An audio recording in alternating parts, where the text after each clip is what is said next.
Okay, well, welcome everyone. As this is a German seminar, we're starting on time, okay? I hope you like the view. It's just been blocked out. I think this is the best view in London. When this building was opened in 1963, it was the tallest building in Britain, believe it or not. I still think it's the best view in London.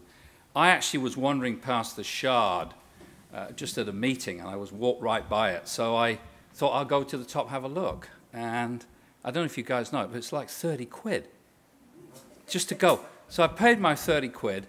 You get in an elevator, you get in another elevator, you get to the top. You can't even buy a cup of tea up there. I mean, it's just a view. And it's far too high, so you really can't, this is still a much better view. And of course, this is a fitting location for our speaker, who is right at the top of his game, or his business, which is, international comparisons, understanding how different countries do in education and what they can learn from each other. And I think we gave you a quote when we send the invitations out, but Michael Gove has said, Andreas is the most important man in English education. And Lee and I were in Washington last month, Lee Elliott Major and I, and we met with Arnie Duncan, who's the US Education Secretary, and he said exactly the same thing. So, about America. So, Andreas, you got everybody cornered, huh? Everyone believes in you. Now, Andreas not only runs the OECD education division, but he also, in effect, invented this or developed this whole international comparisons. So, and the first OECD study was published in 2000. And I remember, because I'd set up the Sutton Trust in 1997, it just created shockwaves across the education world, all over the world, because all of a sudden, places like Germany, Britain, and the United States were very much average or below average. And it has now really become a global obsession. And there's a new study coming out later this year, but Andreas won't tell me or anybody what it says. But anyway, it's going to be very interesting. And Andreas has a quote, which I kind of agree with, which says, without data, you're just another person with an opinion. So Andreas is very much data-driven. Andreas's background is that he's from Germany, from Hamburg, and he studied physics in Germany. Now, I have a history with German physicists, which I'd just briefly tell you about. I have the utmost respect for them. As a young consultant with the Boston Consulting Group, we got an assignment with Siemens, first assignment we ever had in Germany, biggest company in Germany, most prestigious, and we had to develop a strategy for their computer business. They were losing money in this business, and I put together a model which showed that they were actually losing about twice as much as they were reporting or as they thought, because they were getting returns earlier than they expected and lease income was under pressure. And as you can imagine, when this was presented to the Siemens board, it caused an absolute rumpus. And the first thing they did is they put 2 German physicists on the case to examine our methodology, my methodology mainly, but ours. And they came up with a far more sophisticated model than I had come up with. But fortunately, it was more or less in the same direction. So I realized, although I had a master's in physical chemistry and an MBA, I was completely outclassed by German physicists. So at risk of being completely outclassed again, Andreas, over to you. Thank you.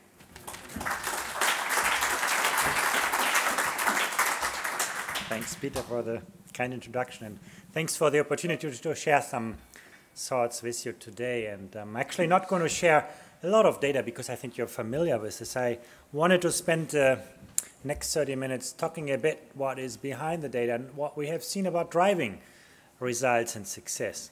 The one thing I think I don't have to convince anybody here is about the importance of skills for people. I just actually wanted to show you one chart that we have drawn from a new PISA study where we tested not school children but actually people in the workforce. Basically doing the same kind of thing, giving people a test, looking at how they use their skills, and looking at some of the social and economic outcomes associated with this. And I think I'll take the chair away so that it becomes better visible. And actually, when you look from left to right, at the left end you have people who tested well, on the right end who have tested poorly. And then you look at the probabilities of different kinds of social and economic outcomes. You can see, first of all, income and employment are very closely linked to skills, and actually they're a lot more closely linked to skills than they are to qualifications. No? What you can actually, I mean, the world doesn't just pay you for what you know, it pays you for what you can do with what you can know, the kind of skills. But health, another important outcome, very closely related to your skills. You do not know what's cause and effect. You know, probably the people at the low end of the skill distribution also get the sort of unhealthy jobs and so on. But look at trust. You might think, you know, trust is something that depends on how you were brought up, the kind of the quality of the institutions which you're surrounded by. But in fact, you can see that the trust people have in the institutions, in their neighbors, in their business partners is almost a direct function of the skills, foundation skills. And, you know, trust is the glue of our societies today. I mean, many of the crises we have are crises of trust, and actually we can actually influence those kinds of distributions. Actually, really, really interesting. Also, your propensity of believing that other people try to take advantage of you is related squarely to the skills you have. People at the high end of the skill distribution say, I am an actor, I can change things. People at the low end of the skill distribution are telling you, you know, anyway, I have no influence. Politicians, I do what they like anyway, and so on. So all of those things actually, skills are not only a driver of the economic side of things, they're also a very, very important driver of many social and other types of outcomes. But at the very same time, we also know that more education doesn't automatically translate into better outcomes. You know, this is an interesting chart where you actually can see the share of employers telling you they can't find the people with the skills they need.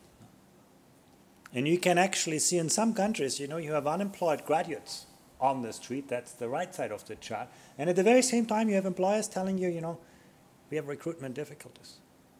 Something going wrong in terms of translating more education into better skills into better social and economic outcomes. So I think that's why we really need to look at, first of all, what are the skills that drive economic and social outcomes? Very hard question to answer, but I'm going to show you something on that. Then, of course, how do you actually learn those things? And where do you learn them? What's the right mix? How do you learn them? How do actually economies utilize their skill potential? And we're going to only publish these results from the Adult Skills Survey in October, but I'm telling you one interesting contrast. You can look at a country like Japan that is enormously successful in generating skills. No? People are very, very highly educated. But the economy is actually making very poor use out of those skills. No? Women are excluded. The labor market is very sectorial oriented. People move up only based on the initial qualifications and so on. So in the end of the day, productivity isn't that great. You look at the other end of the extreme, you take the United States, actually very sort of patchy education system, quality very mixed, and so on. But actually the economy is very, very good at using the skills that it has.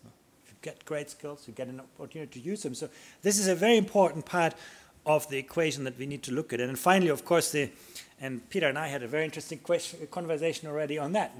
The tough question, you know, who should pay for what, when, and how? You know, how do you share the costs and benefits of education over the life cycle of people? It's easy in school.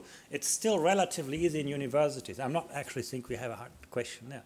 But when you talk about lifelong, life-wide learning, those questions I think are really very, very tough to deal with.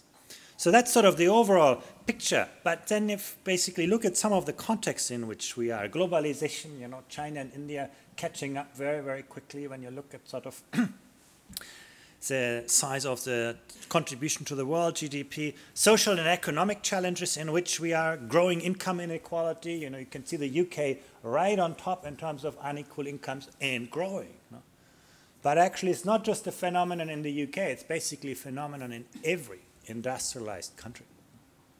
Even in the world scheme, when you go outside of the OECD, very few countries where the trend is sort of going in the other direction. But this has huge implications for teaching and learning in schools. No? The context is going to become a lot more challenging. single-parent households. Now, again, England, you could look at basically today, and you look at by the year 2030, it's going to be a very different world, you know, and who's ending up with those issues and challenges? Teachers in the classroom. And we can predict them pretty well. You know, these are not things, you know, nobody should say we can't actually know how the future is going to look like. We can actually predict those things very well. Increased migration. You know, everybody wants to live in the industrialized world, the OECD countries today. It's also a trend that is not anywhere near its end. It's actually, in some ways, still accelerating. So, growing social diversity. Another big challenge. Growing knowledge intensity. You know, basically, if you ask yourself the number of people working in research and development, the UK is not sort of at the top end of the distribution, but again, you can see 1996 and 2009, and that's growing everywhere. No? And again, that's something you can see reflected in wage premium. People at the high end of the skill distribution earn more and more and more and more, and have been basically unaffected by the economic and financial crisis, no? At least in relative terms. People who pay the price are the people at the lower end of the skill distribution. And these data tell you why this is like this. No? The demand for better skills rising very rapidly. The nature of the skills, and that's the last sort of context I want to give you, is very, very interesting. Unfortunately, I don't have data for the UK here, but I'm showing you some data for the United States, where you basically look at the changes in the demand for skills. And you can see there's been a decline on manual skills. No, that's pretty obvious. Those jobs got automated, outsourced, and so on. But the steepest decline in skills is actually the red line. And this is what we call routine cognitive skills. The kind of things that are easy to teach and easy to test are the kind of things that are disappearing most rapidly from modern labor markets.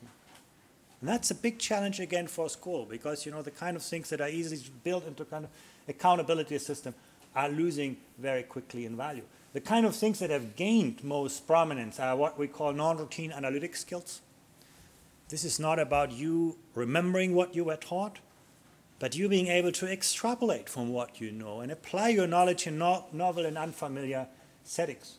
And non-routine interactive skills. No? This is about social competences. Huge changes in a relatively short period of time of history. And again, the trend is continuing in that direction. So I think, again, all those kinds are very important challenges around it. Most countries are trying hard to change it. Actually, when you look at the financial part of it, and the UK also comes out quite favorably, actually, most countries have put a lot more money into education over the last decades than they had previously. So basically, when it just comes to quantity of resources, things have gone sort of in a very positive picture in most countries. Actually, the only country here, Italy, Israel, and maybe Poland, are the ones where basically unit costs have stayed constant or declined. But in most other countries, you know, we're spending more per student, way more than we had used to in the past. But this is not about quantity. This is very the kind of challenges that are around us are more or less qualitative ones. You know, in the past, we considered learning a place. You know, you bring children to school. Now everybody knows learning is an activity that extends to anything that we do, and it's this capturing this kind of informal learning is the hard part. In the past, we talked about the provision. Today, we need to look at results that are being achieved. In the past, we told teachers exactly what to do and how to work, you know, the kind of prescriptive work organization, industrial work organization. Today, you know, when it comes to 21st century skills, you need to rely on a very much informed profession, people at the front line who own the practice, their own practice, and so on. Public versus private. We have neatly divided systems into public and private schools in most countries. The challenge is how you actually integrate those things. There are very few countries doing that well, most notably in the area of vocational education, but actually you can count them with your hand, countries that have been really good at integrating public and private provision, and so on. Moving from uniformity to actually embracing diversity, one of the biggest challenges. And here's actually some data on this from our PISA survey, one of the more popular charts that we produce. On the vertical axis, you can see performance of countries. Now I'm averaging things like math, science, and reading, and so on. On the horizontal axis, you can see the impact social background has on learning outcomes. So everybody wants to be in the green quadrant, where performance is very good and students succeed irrespective of their social background. And the interesting thing is you can actually be in the green quadrant. Most people have traditionally predicted you have to be in either of the yellow quadrants. So if you do well on average, you have to accept large disparity, that's the upper left one, or you focus on equity and you end up with mediocrity. This is what people may not say, but what they usually, the way education systems tend to be designed. But in fact, when you look at the best performing systems, are actually very, very good in getting education to very high levels for virtually most of their student intake. Very interesting. It's not only, I mean, East Asia is particularly strong on this, but you have that in Canada, in Finland, in many parts of the world where you really have a very, very strong combination of quality and equity. What do we know about those kinds of learning environment? First of all, it's about making learning central, encouraging student engagement. And we have actually begun to measure those kinds of things. And you can actually see that those things are very important outcomes in their own right that have a high predictive power for the future of students. We've done some longitudinal surveys of PISA where we actually looked at what is the level of aspiration, engagement of young people and how, and that predicts as much as your competence on your learning outcomes. It's about fostering lifelong skills-oriented learning instead of just stacking up qualifications at the beginning of your life. That's very much an outcome of the rapidly changing demand in skills. It's about being sensitive to individual differences, and that has to do with increasing diversity in student populations. Tough challenge for most teachers anywhere. It's actually an interesting example. If you ask yourself, how has the UK dealt with this in the last 15 years? Essentially by making classes smaller. That's the big, if you look, ask yourself, where has all the money gone, or most of the money gone in the UK? The huge increase in spending. It's largely driven by lowering, a bit by improved salaries. Teachers are now much more decently paid than they were in the past, but a lot has been eaten up by increased class sizes. If you look at actually some of the most rapid improvers, actually, they have generally prioritized the quality of teaching over the size of classes. Some countries have actually dealt with individual differences in very, very different ways in just reducing group sizes. Continual assessment, formative feedback, and providing students with sort of real-time knowledge about performance. Being demanding to every student without overloading. Again, one of the best predictors of student success on the PISA test is actually the aspiration projected into young people's mind. And actually, we ask 15-year-olds on PISA, what makes you successful in a field like mathematics?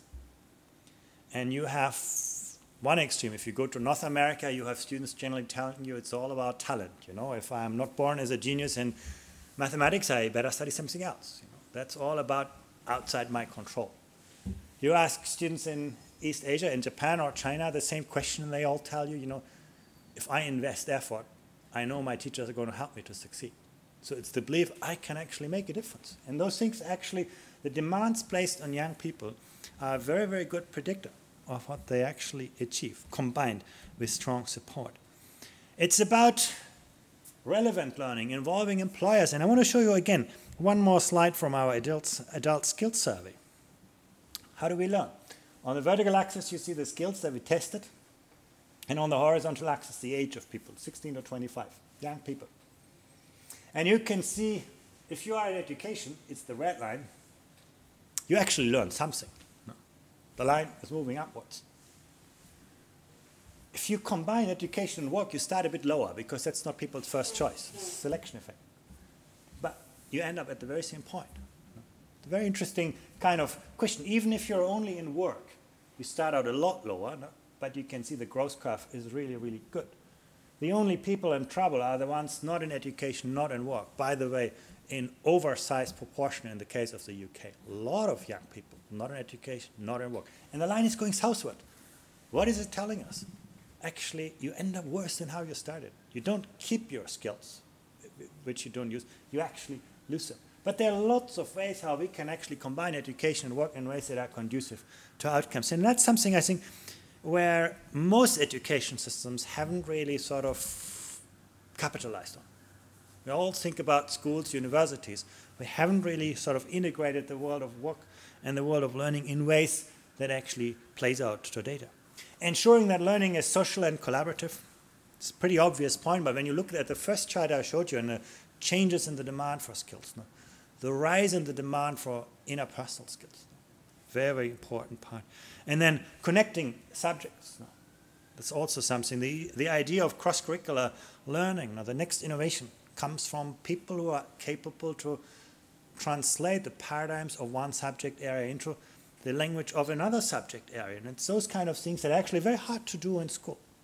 And we see this in our PISA test. We test young people with problems where we do not tell them up front, this is a geometry problem or an algebra problem or a physics problem. We ask them actually to figure that out for themselves, and we can actually see how many young people struggle identifying the nature of the problem and the school disciplinary paradigms they need to apply to this. So those are the kind of characteristics that actually distinguish high-level learning environments. And that brings me to the key topic, actually. How do you develop the kind of teachers that actually address those kinds of things? And everybody looks to Finland today, and one of the reasons people look to Finland is because they've been so successful in attracting the best minds into teaching. They get 10 applicants for one post. It's the second most prestigious occupation in Finland.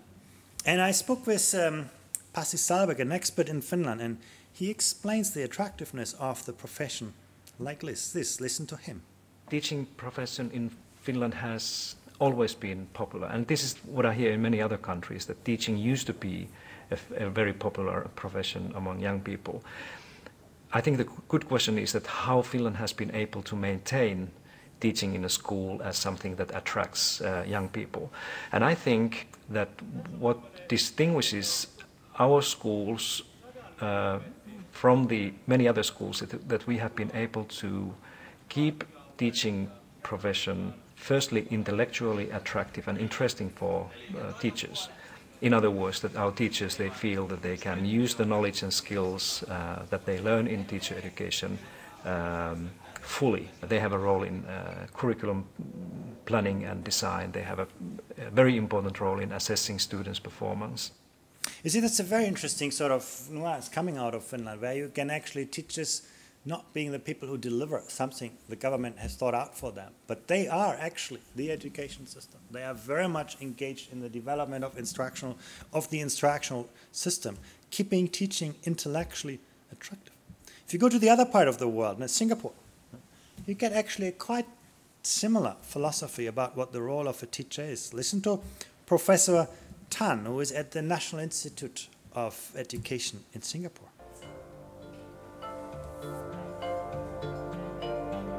Let me describe the philosophy behind our curriculum. First of all, we prepare a teacher to be first a teacher of the learner, number one, and number two, to be a good teacher of the subject. So the essential foundation is that a good teacher must first of all be very passionate and clear about how to help people learn and how people learn best. I don't know where this stops, but actually what I wanted to show you here is that you have an image of a teacher that is sort of a high-level professional knowledge worker, very much of professional responsibility at the front line. In England, you have a high level of school autonomy. Probably there's no country that beats the UK in the level of discretion that is left at individual schools in terms of how they manage their resources and all of those kinds of things. But ask yourself to what extent you do have that level of professional discretion at the level of teachers. Teachers need to be well versed in the subjects they teach. I think that's pretty obvious. I don't want to go into detail this. Having a rich repertoire of teaching strategies, and that's actually something when you look at the data that we have. Unfortunately, I don't have data for the UK on this one, but when we ask teachers what good teaching looks like, what was very interesting that most teachers could give us a picture that is quite consistent with research. Most teachers had a very good idea of what good teaching looks like, the combination of pedagogical approaches and so on. When we asked them actually, what do they do in their classroom? They give us a very different picture. You can see here in virtually every country, structured teaching practices by far dominate learning. Student-oriented teaching practices come somewhere out in the middle. And the kind of enhanced teaching practices that sort of are the key to good teaching actually are reported by teachers themselves to be the kind of least to a prominent picture. And that's sort of something where you don't see that much variability across countries. So there's something that inhibits teachers to do what they themselves perceive to be good teaching.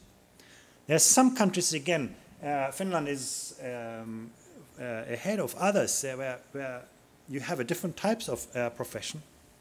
And in Finland you can see that right from the start how teachers are formed, how they are created, how theory and practices are integrated into the teaching profession. In fact, I spoke with a Finnish English teacher who explained the approach to initial teacher training to me like this. And you can see actually how the integration of theory and practice is such an important part of their philosophy. Listen to her. So the teacher trainees need to have a certain amount of years of their subject learned at the university before they can enter the teacher training program. Teacher training for subject teachers lasts for a year, and so initially they start with theory. They are at the university for some weeks, then they come to us for a period of orientation where they meet their mentor teachers and they get to see the classrooms, and then there's a period during which they teach in pairs. After that, they go back to the university to get some more theory. They also have now some experience. They're able to maybe ask different questions because they have some experience from the practical side of things. And so it's kind of a wave back and forth between coming to get the practical side at the school and then going back to gain some more information regarding theory. But what's actually interesting is this doesn't end when teachers end up in the classroom. But there is an ongoing emphasis on peer learning, learning from other teachers, learning from the system. And you can see that's actually something that transcends cultures again. You know, you go to Singapore, you get 100 hours every year of continued professional development. You go to Shanghai in China, you get 240 hours over the first 2 years. So there's a heavy emphasis on actually moving people forward in their professional experiences. One of the characteristics that you can see across countries. And I'm showing you all of these different nuances because one of the things I hope you'll be convinced by the end is that actually the success of education is a lot less to do with culture and a lot more to do with what we actually do with this. And actually high-performing systems in very different cultural contexts end up pursuing quite similar strategies on this. Teachers need to have a deep understanding of how learning happens, strengthen student initiative and creative skills. And, you know, people who would have thought about Japan, usually, or East Asia in general, often think, well, these countries are very, very good at rote learning, things that are not so important. No. But actually, if you look at where change has happened, a country like Japan has been very, very successful in strengthening student initiative. I want to just show you one piece of data from our PISA test, and this is between 2006 and 2009, where we looked at improvement on multiple choice type of tasks that are testing the reproduction of knowledge. You can see the OECD increased a little bit, and the UK is quite typical in that.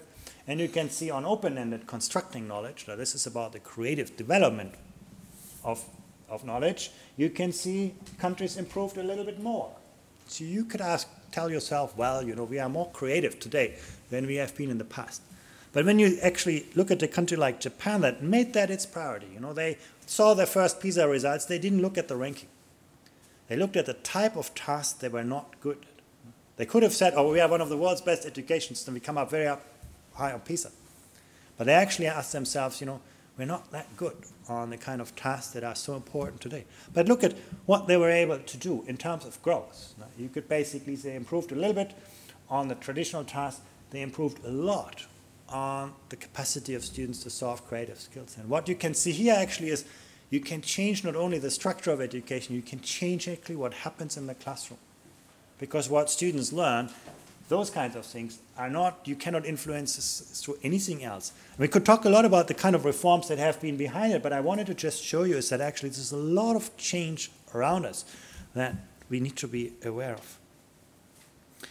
Teachers need to reflect on their practices, and that's something which you can see in countries like Sweden really very well, where school principals ask themselves and everybody else in their school every day, you know, how do we know that what we know is effective?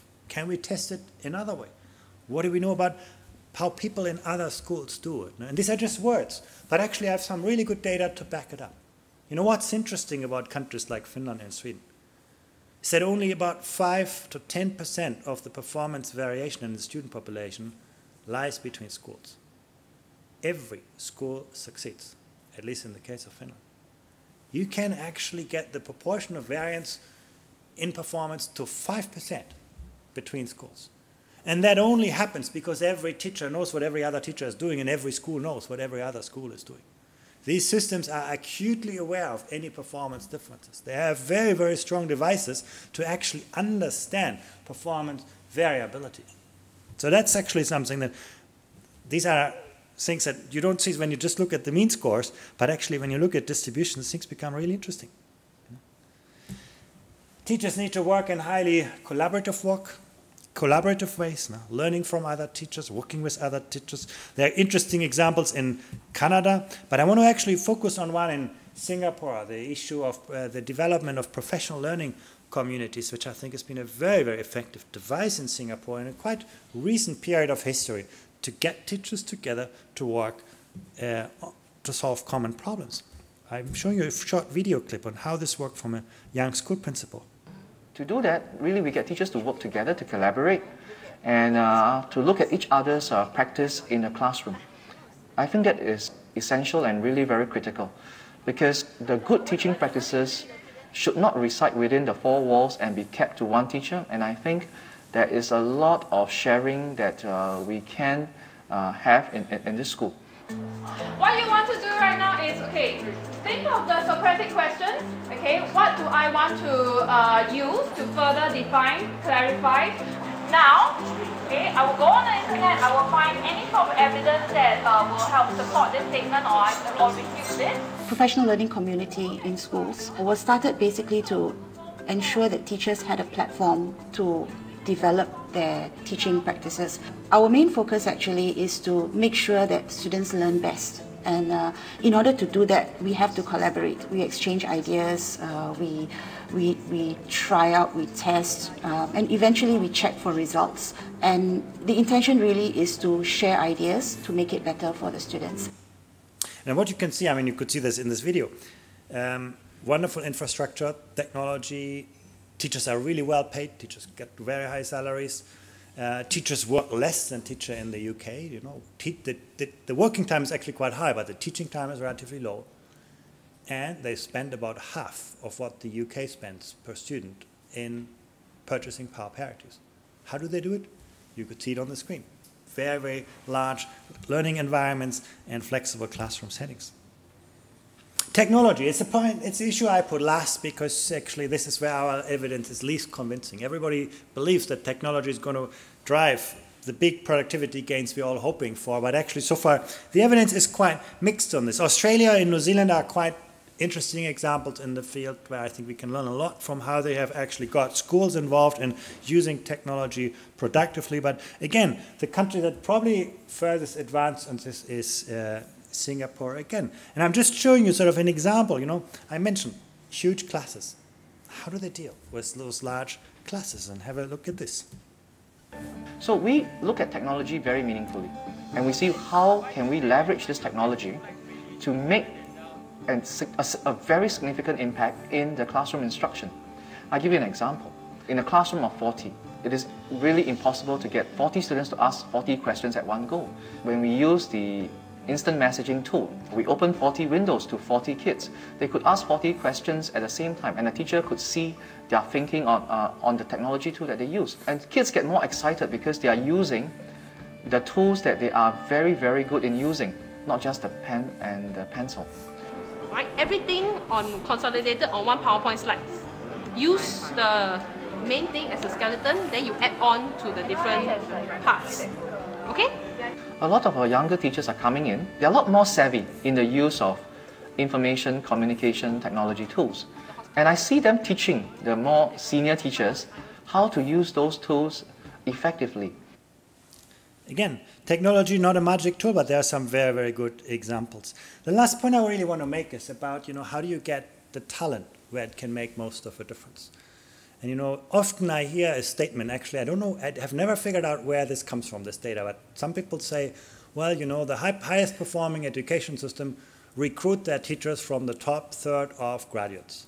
No, there's actually no evidence to support it. You know, everybody wants to recruit their people from the top third of graduates. You know, the engineers want to do it, the teachers want to do it, everyone. And nobody succeeds quite with that. The country where you can actually see what they have done best with their existing teaching force is China. Actually, the one thing they are very, very good at is actually to attract the most talented teachers into the most challenging classrooms. And they get the best principals into the toughest schools. If you are a vice principal in one of the elite schools in Shanghai, and you want to become a principal, well, the Ministry of Education would tell you, yes, you can become a principal. But first, you have to show us that you can turn around one of the lowest performing schools or partner with one of the lowest performing schools. And the same works for teachers. And they have done it consistently over time. And you know what convinced me? In 2003, we had the first data from Shanghai. And the data were sort of around the OECD average. In 2009, you could see Shanghai being the top performing country. What has changed? The between-school variability in performance has dramatically declined because they were actually very good in deploying resources. They didn't generate new teachers. You know, the time span is far too short to hire new people into the profession. But the time span was sufficient actually to use the talent that they had in the system much better. And this was not just done about money. There's a bit of money in this. Yeah, you work in a rural school or an immigrant school, you get more higher salary, but much was about the design of career incentives. You move only up in the profession when you can actually work with others. If you are sort of one of the experimental schools where everybody wants to work with, you develop a new pedagogy or something interesting new, nobody's going to listen to you until you've shown that you can actually replicate this in 10 other schools around the country. So there's a lot of emphasis on sort of mobilizing talent, applying talent very systematically. I just want to show you one video clip where they explain that approach. And actually, you know, there's something actually in England very similar, London Challenge, sort of quite similar philosophy, but I think this is the country that has deployed that kind of logic most consistently and very productively. Listen to this.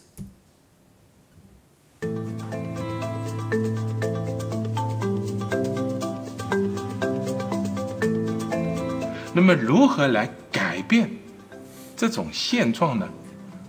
我们就想到了，是不是能够把一些好的学校与相对困难的学校结成办学联合体呢？这个建议得到了我们教育行政部门，当然也得到了社区的广泛的认同与支持。于是我们就开展了这项工作。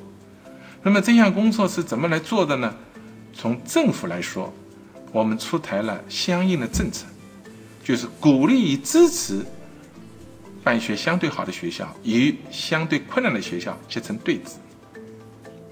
第二呢，我们好的学校与相对困难的学校结成对子呢，我们要签订一个合作办学的协议。这个合作办学协议里面呢，就是明确了各自的责任、权利与义务。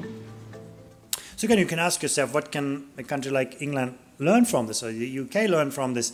I think one thing that's very important, I mean, you're building a lot of academies, and in one way you could say Shanghai, every school is already an academy. You know, the schools have a very high degree of sort of independence pedagogically and resource-wise.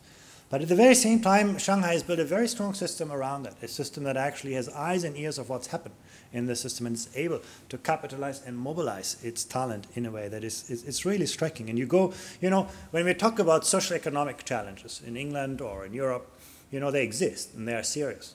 But you go to Shanghai or China in general, you can see those challenges magnified by a very large margin. You go to some of the migrant areas there, people working in the sweat, so they have no houses to live and they have very, very poor conditions. And yet the school system gets those children up to a level far above the OECD average. So I think that's something that we can all take a lot of lessons from. I want to just very, very briefly wrap up here. What have we learned about the kind of reform trajectories underlying this now? First, of course, everybody in the education system favors the status quo. So it's very hard for systems to actually leverage and change, but communicating and building support for change, where this happens in a non-partial, non-political way, systems have generally been successful. That's particularly what you can see in Northern Europe.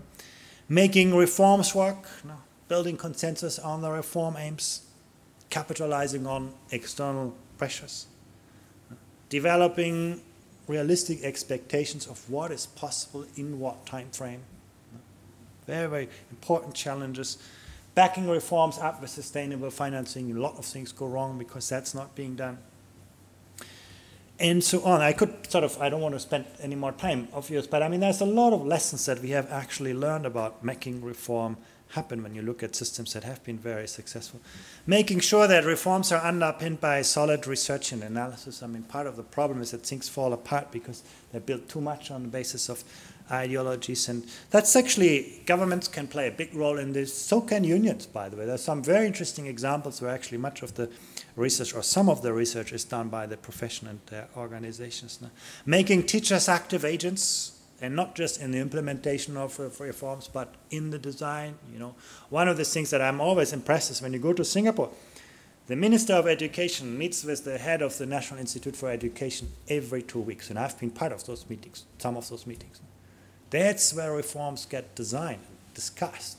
No reform would be announced in the public without having been prior announced to the school principals of the country. It's a small country, I know, but I mean, I think that's the kind of attitude they have to their profession. Conflict between unions and reform has best been avoided not when unions are weak, but when they are strong and actually cooperate with reform. There are many good examples for this sort of. And then finally, dialogue can take many, many shapes. In a nutshell, in the past, you could tolerate systems that are mainly sorting devices.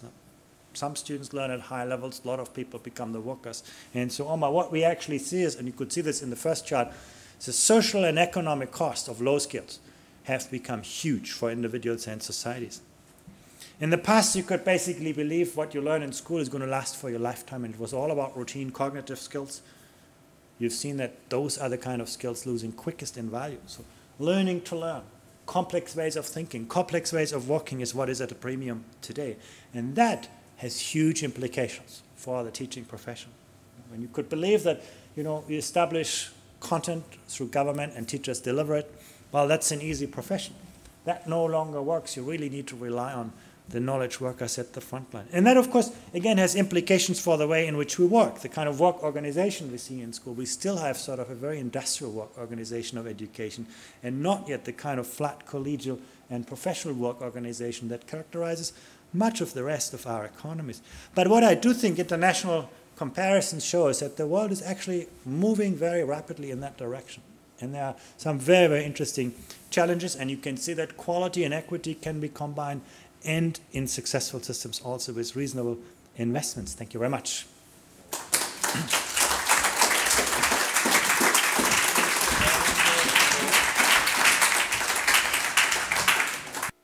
You all found that as fascinating as I did. I think Andreas has forgotten more about this stuff than anyone else knows, and we're talking about the expert on all this.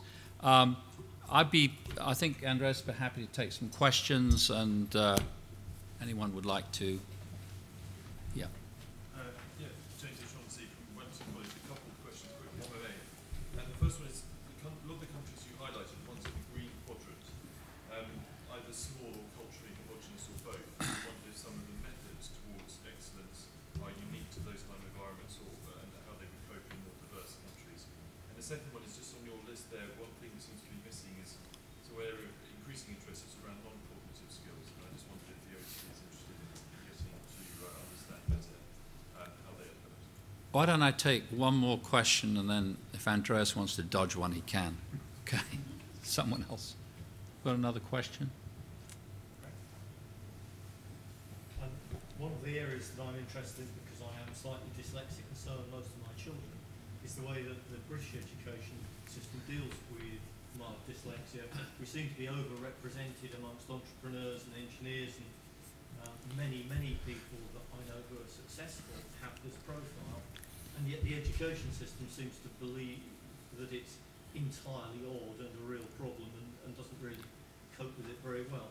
how is that kind of thing dealt with in other parts of the world? Yeah, let me start with that last question. Actually, I must say it's the one I know least about, and I can't really speak about dyslexia. But what I can talk about is how education systems, how school deal with individual learning difficulties. I give you the example of our approaches to learning. I give you the example again of Finland. 30% of instruction time is delivered outside classroom settings.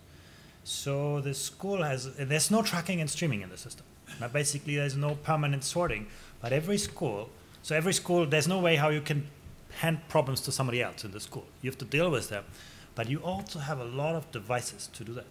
And in Asia, that usually happens with after schooling efforts. There's a lot of sort of resources put into private tutoring and so on, but available to almost all children. So a lot of room for actually individual pedagogical support, but without getting students tracked as streams. I think that's sort of an answer I would give in general terms, but I can't talk about dyslexia.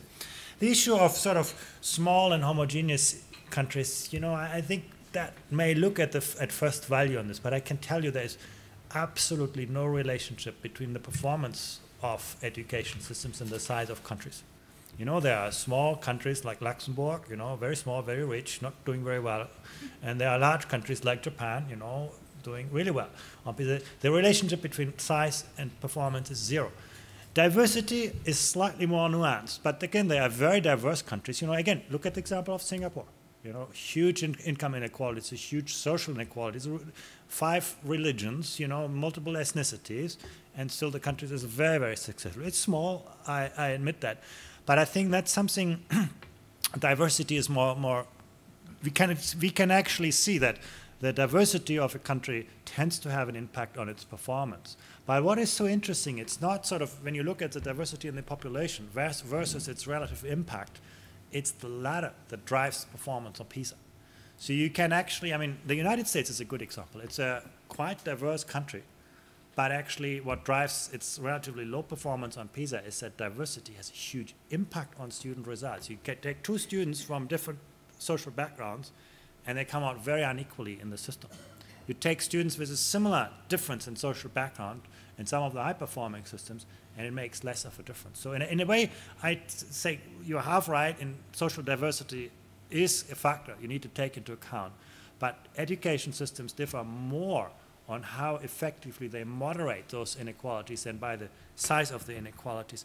On the area of non-cognitive skills, we're actually doing a lot of work on this. In fact, PISA is moving in the immediate future towards social skills. We are testing collaborative problem-solving skills in the next round of PISA. The area of non-cognitive skills, we have measures on metacognition, on self-concept, and those kind of parts. But they're just hard to measure in an intercultural context. But there's a lot of awareness of the relevance for success later in life, and it's just harder to deal with. Yeah. So what are the key things that we should be doing here in Britain that we're not doing, and what would help us get into the right-hand quadrant of your green chart? Take one more question before. Yeah. Oh, Steve. Yeah. Stephen Spur, Westminster. Was I right in seeing that in your green quadrant that we've been referring to, you had Finland and Singapore? And I just noticed from the clips that there was a lovely clip of teaching in Finland. It looked like a small class on a blackboard with chalk. And in Singapore, large open classroom and lots of digital stuff going on as well. Now, you said you were still not absolutely certain about the impact of digital strategies for teaching and learning. And so would you say something about that as well? Yeah, maybe start with the last part. Actually, Finland is clearly in the right upper quadrant. Singapore is more to the left. So Singapore does have, because Singapore's system uses quite a bit of tracking and streaming in the system that tends to end up sorting by social background. So it's not doing badly. In absolute terms, even children from disadvantaged families in Singapore come out really, really well. Much better than in most European countries. But in relative to Finland, it's more on the left. The differences may strike you first, but actually Finland and Singapore share more than what separates them. For example, class size. Actually, class sizes in Finland are relatively large, larger than in the case of the UK in general terms, at least when it comes to secondary education. The emphasis again, combining large classes with a lot of individualized support. And that's happening also in Singapore with different means. Technology, Finland is not very strong on this. Singapore is. We don't really know to what extent that explains performance outcomes. The emphasis on really getting very good people into teaching, supporting them well, very common in Finland, very common in Singapore. And that's actually, I think, when people believe it's all about culture, and once you drill down, you can actually see what are the paradigms of the teaching profession. You can see more similarities among those countries than what strikes you as differences at very first view. The lessons for the UK, I think there's a lot of things that have happened in the UK that I think set conditions for success. I think the relative status of the teaching profession over the last 10 years has really moved up a lot, and I think that's a big asset the education system can now build on. I think strengthening and moving away from what was a very, very prescriptive education systems to giving sort of schools more room, more autonomy, more discretion, I think is something that is in line with what we have seen around the world. Still, when you do that, you need to keep the system in mind. The more discretion you have at the front line, the stronger a system you need to build around it to actually deal with inequalities, to spread and share knowledge. Knowledge is very sticky. It tends to rest where you put it. And it doesn't move around by itself. So getting the best teachers into the difficult classrooms, getting sort of the knowledge from good schools back into the education system. It's very easy to move knowledge from the system into schools, but actually getting the professional knowledge out, sharing, spreading it. And I think that's a huge challenge that remains. But I think the condition of the enabling environment, I think, is very much developed. And I think in terms of, in the early years, the UK used to do really poorly. If you look over the last 10 years, I think the UK has been successful in building sort of a good foundation early in schooling. But I think the social and economic disparities are one where probably the UK could learn most from high-performing education systems, sort of recognizing those social disparities in school, moderating, building incentive structures that actually work against them in ways that, and there's a lot, I think, international comparisons show that there's a lot more we can do about those things than what we normally tend to do now. Glenn, sorry. Here. Yeah. I'm a board member of the Sutton Trust and a trustee of the Teach First.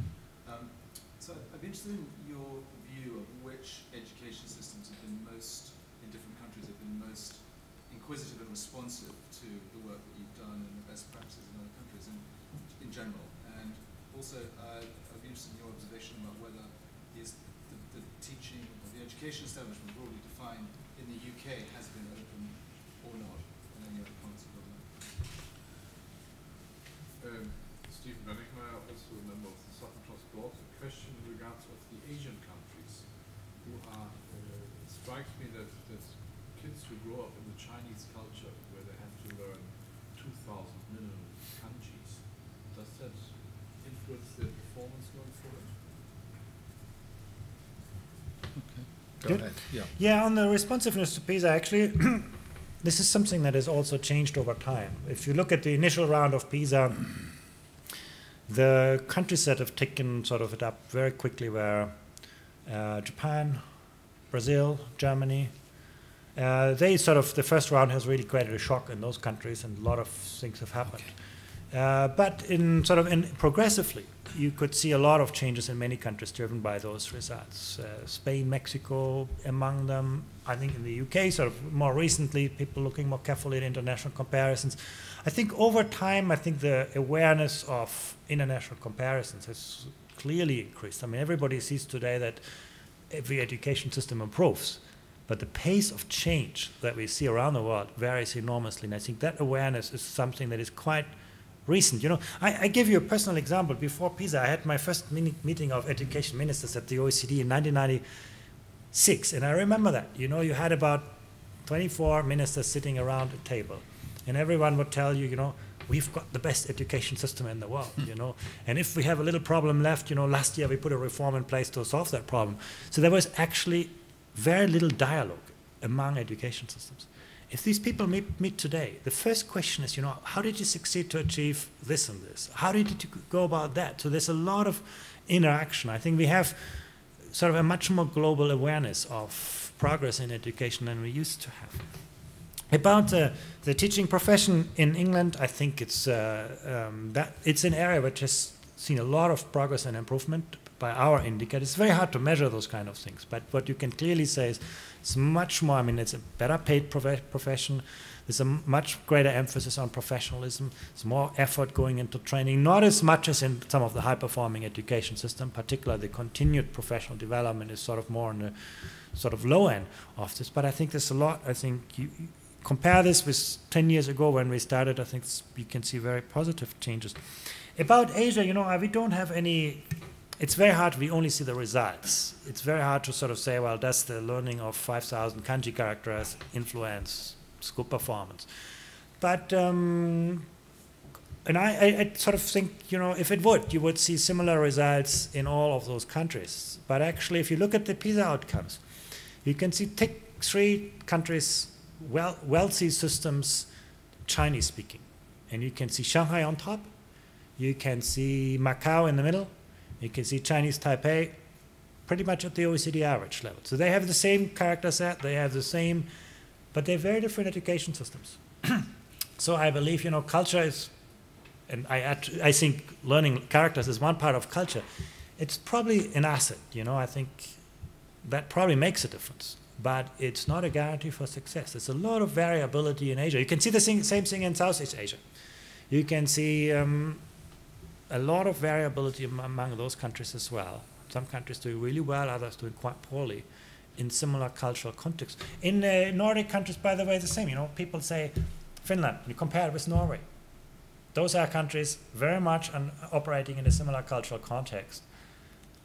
Finland doing really well, Norway doing quite poorly by international standards. Or Sweden actually declining a lot in performance over recent decades. So I think one has to be very, very careful in reading too much into those cultural factors. I think this is a lot, and in the case of Sweden, for example, we can track that down pretty well to policies. In the case of Finland and Norway, we can actually say the systems are very similar. What distinguishes them is a level of aspirations and expectation in the system. So I think I don't deny the influence of culture, but I think there's a lot more to policy and practice. David, you have a question. David Blunt. Firstly, the suicide rate's a lot less in Norway than it is in Finland. I don't know what conclusions you should draw from that. Secondly, it does take time, does it not? I mean, many of the changes that we brought in from really 1998 onwards, the early years programme, the massive desire to recruit the best graduates into teaching, taken a long time to come through. But my real question is, you touched on the out-of-school activity and how crucial that was. How do we reach and what do we do to reinforce aspiration, reinforce the out-of-school activity with parents? Because if we look in Britain, you can see almost in terms of ethnicity, the commitment of parents and the outcome that results from it. And you can see what's been in the newspapers, in the media over the last few days for the umpteenth time, that is that the white working class communities are still struggling. And as I represent one, it's very close to my heart. She was over there. Another question, sorry. Yeah.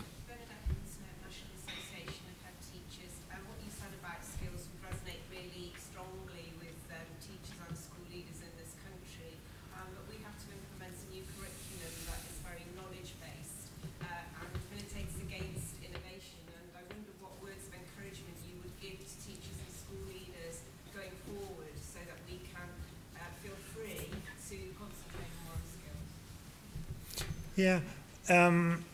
First of all, I think the links of reform trajectories tends to get underestimated. I mean, that's one of the biggest issues that we see. And again, a characteristic of high-performing systems is that they actually have a lot of coherence in the design, implementation, and achievement of reforms. So reforms are much less erratic and a lot more sort of longer-term plan.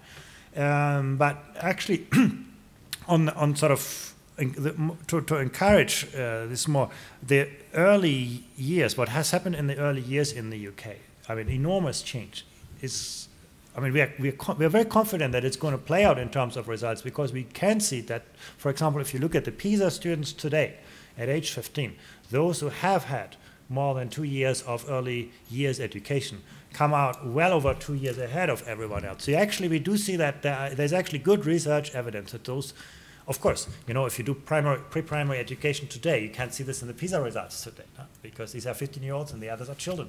But actually, there's, I think, very, very sort of compelling evidence that those kinds of reforms are going to play out. On the issue of parents, actually, we do have a parent survey. Unfortunately, the UK has never taken part in that, in the PISA context. And that's, so I can't speak to the UK, but actually, it has revealed a lot of interesting insights to us. I mean, first of all, the value society places on education is very much mirrored in views and attitudes of parents. If you go to, I mean, that's, when we talk about culture in East Asia, you know, why do Chinese parents put so much emphasis in the education of the children? It's because these are highly meritocratic societies. There's no way you can buy yourself into a high-performing university. No employer is going to hire you without a really strong school certificate. So actually, schooling outcomes have a huge impact on your life chances later on, and every student knows this, every parent knows this, every teacher knows this. And I think those things have a huge influence. The Nordic countries in Europe, and that includes countries like Denmark in particular, maybe to some extent Sweden, certainly Finland, they actually very actively go out to the parents. They have a lot of sort of policies and practices where actually the school moves out to the parent and integrates them. Japan as well. You know, if you actually talk to a Japanese teacher, it is part of their daily. They actually have much fewer teaching hours than a teacher in the UK would have, but they have a lot of responsibilities actually to speak with parents, to engage with parents. And that's something to sort of creating this kind of culture of parental engagement is, particularly among disadvantaged parents, is a huge challenge. But I think there are very, very good examples for this. I think that's something that some countries have developed a quite good tradition. On the issue of we don't have really much sort of evidence and data on the design and implementation of curricula. What I can confidently say is that actually high-performing systems tend to have a strong emphasis on the skills component. That is, students are not just accumulating content, they are really given a lot of room to extrapolate from that, apply that content, and use what they know. Because that's very much also what the world of work is requiring today. So I think that's very, very important and that's what good teaching really is about. The knowledge part is really relatively easy to do. But, you know, I mean, we did an experiment, actually. We looked, I will not say the name, but an American, very well-known American school test, and you could actually solve 80% of the tasks of the test with the help of a smartphone in 2 hours. So if you want your children to be smarter than a smartphone, you know, you have to think about those other components that you cannot capture easily in the form of multiple choice tasks. So I think that is very important, and I think that's what good teaching really is about. We've got time, I think, for 2 more questions. One over there. Yeah. Sorry. Yeah. Yeah. You've mentioned a couple of times that class size matters, or doesn't matter as the case may be. But you've mentioned that we decreased our class size, and I think that's not something that teachers would recognise in this country. And I'm wondering if you're talking about teacher-pupil ratios. Mm-hmm. In other words, an increase perhaps of management levels who are not teaching. And I wonder if you could just talk a bit to that. One more question over there. Yeah. David Barrett from the Office for Fair Access. Do you see any relationship between high performance and partnership working, perhaps with universities or business, between schools and other organisations? Yeah, on the question of class size, I think that's a very controversial and sort of hot topic everywhere. And I hope I've never not said that class size doesn't matter. Of course, it does. If you hold everything else constant, you reduce the class size, you get better results. I don't think anybody disputes that. What I'm saying, however, is that if you have £1 extra to spend, you're much better off in spending that pound on getting better teachers or getting a better learning environment or getting a better non-teaching working time or those kind of things than reducing the class size. And in fact, you're quite right. We have measured this in terms of the decrease in the UK has been in the form of pupil-teacher ratios. Now, that's basically become a lot more favorable over time, whereas those other factors, apart from salaries, have pretty much remained the same. And that's sort of what I would say. Well, you know, if you have a lot of money and you keep everything constant, reducing the class size is going to buy you a bit of additional outcomes. But by the way, also the idea that it's driving equity more than quality is not sustained by evidence. Many high-performing education systems have large classes and then invest additional resources in providing extra support for their students rather than reducing the class size for everyone. I think one has to be really nuanced about it, but I think our data at least suggests that, you know, an extra unit of resources is best deployed to improve the quality of teaching and the ways, the instruments that teachers in schools have to deal with diversity among students. About the engagement of businesses, it's harder to say at the school level. It's, I think, easier to say when you talk about post-schooling, post-secondary education and tertiary education. I think what we can say is that those countries that have actually got a high level of employer engagement, not just in delivering education, but also in designing education, making employers part of sort of curriculum development, the development of instructional system, delivering services, have usually very, very good youth levels unemployment, sort of very low levels of youth unemployment, is relatively smooth transition from education to work, and so on. In terms of sort of providing relevance of skills, dropout is generally very, very low in those countries. High incidence of education, good integration of education work. But again, it's much harder to say at the school level. That's where, you know, most countries still have a dichotomy between publicly and privately provided education. It's very little in terms of integration happening. Andreas, let me just say a couple of words. Andreas, thank you very much. I think we all agree that's absolutely fascinating.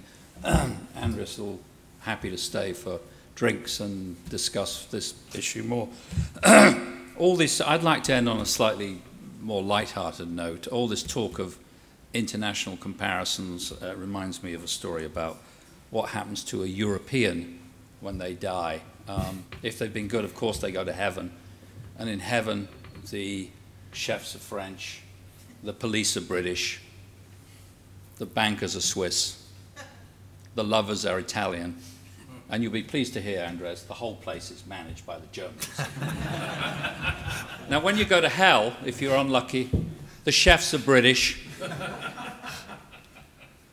the lovers are Swiss, the bankers are French, the police are German, and you've guessed it, the whole place is managed by the Italians. Yeah. Anyway, thank you very much all for coming. Let's thank Andreas. Give Andreas a big hand. He's done a great job.